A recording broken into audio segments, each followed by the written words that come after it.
हरे कृष्णा, राधे राधे, जय श्री श्याम। दोस्तों, आज करने वाले हैं कार्तिक मास का अध्याय 16। तो चलिए 2 मिनट भगवान का ध्यान कर लेते हैं, इसके बाद कथा शुरू कर लेंगे।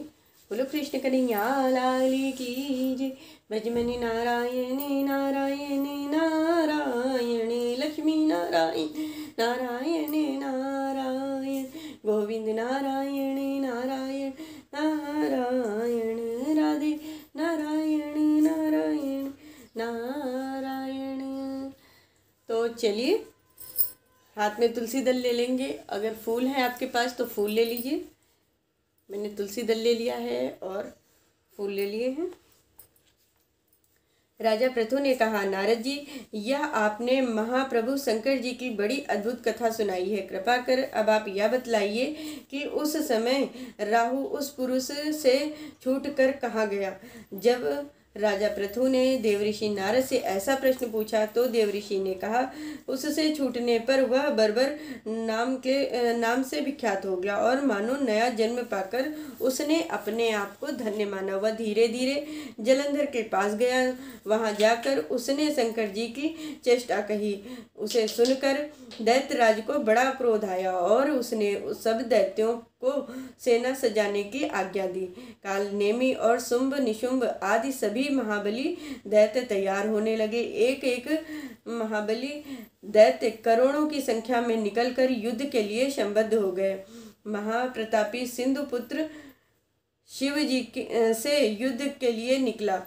उसके आगे महर्षि शुक्र और छिन्न सिर राहु हुआ। फिर तो उस समय जलंधर का मुकुट खिसक कर पृथ्वी पर गिर पड़ा। आकाश में मेघ छा गए और बड़े अपशगुन हुए। उधर इंद्र आदि सब देवता ने एकत्रित होकर कैलाश पर जाकर शिव जी के पास पहुंच सारा वृतांत कहा और यह भी कहा कि आपने जलंधर से युद्ध करने के लिए जो भगवान विष्णु को भेजा था वह उनके वशवर्ती हो गए हैं तथा लक्ष्मी सहित जलंधर के अधीन होकर उसके घर में निवास करते हैं। अब देवताओं को भी उसके यहाँ निवास करना पड़ रहा है।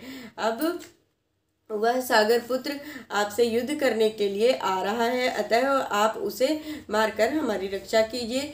देवताओं से यह सब सुनकर शंकर जी ने भगवान विष्णु से पूछा कि हे ऋषिकेश, युद्ध में आपने जलंधर का संहार क्यों नहीं किया और वैकुंठ को छोड़कर आप उसके घर कैसे चले गए। यह सुनकर भगवान विष्णु ने हाथ जोड़कर नम्रता पूर्वक शंकर जी से कहा, उसे अपना अंशिवा लक्ष्मी जी का भाई होने के कारण नहीं मारा। वह बड़ा ही वीर और देवताओं से अजय है। मैं सत्य कहता हूँ कि उसे कोई भी नहीं मार सकता है। इस पर मैं मुग्ध होकर मैंने स्वयं उसके घर में रहने का वर उसे दे दिया है और इसी कारण मैं उसके घर में रह रहा हूँ। वह सूरवीर विष्णु, हे सूरवीर विष्णु, आप यह क्या कहते हैं। उस दैत्य जलंधर को मैं अवश्य मारूंगा, इसमें तनिक भी संदेह नहीं है। अब आप सब देवता जलंधर को मेरे द्वारा मरा हुआ ही जानकर अपने स्थान को जाइए। जब शंकर जी ने ऐसा कहा तो सब देवता संदेह रहित होकर अपने स्थान को चले गए। ठीक उसी प्रकार पराक्रमी जलंधर अपनी विशाल सेना के साथ कैलाश पर्वत को घेर कर सिंहनाद करने लगा। दैत्यों के नाद और कोलाहल से शिव जी क्रुद्ध हो गए और उन्होंने अपनी नंदी आदि गणों के साथ युद्ध करने की आज्ञा दे दी। कैलाश पर्वत के समीप भीषण युद्ध होने लगा। दैत्य अनेकों प्रकार के अस्त्र शस्त्र बरसाने लगे। मेरी संगण, शंख और तीखे तीरों, हाथी, घोड़ों और रथों के शब्द से पृथ्वी कांपने लगी। युद्ध में कट कर मरे हुए हाथी, घोड़े और पैदलों का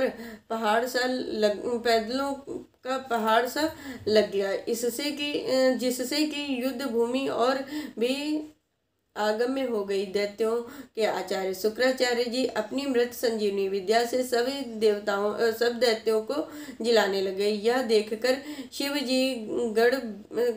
जी के गढ़ व्याकुल हो गए और उनके पास जाकर सारा वृतांत सुनाया। यह सुनकर भगवान रुद्र के क्रोध की कोई सीमा न रही। वह अपने भयंकर रूप से दिशाओं को प्रज्वलित करने लगे। फिर तो उस समय उनके मुख से एक बड़ी भयंकर कन्या उत्पन्न हुई, जिसकी दोनों जंघाएं ताल वृक्ष के समान थे।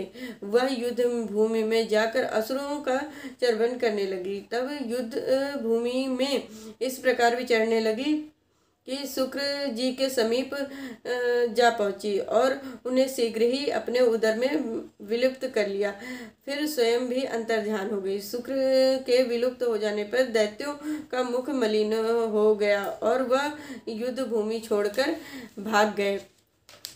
इस पर उसने शुंभ और निशुंभ और कालनेमी आदि सेनापतियों को अपने भागते हुए वीरों को रोककर शिवगणों पर बड़ा कठिन प्रहार करना आरंभ कर दिया। और ऐसा ही शिव जी के नंदी आदि वीर गणों ने भी, जिसमें गणेश जी और स्वामी कार्तिकेय जी भी थे, अपने गणों को रोक रोक कर दैत्यों से भीषण युद्ध करना आरंभ कर दिया।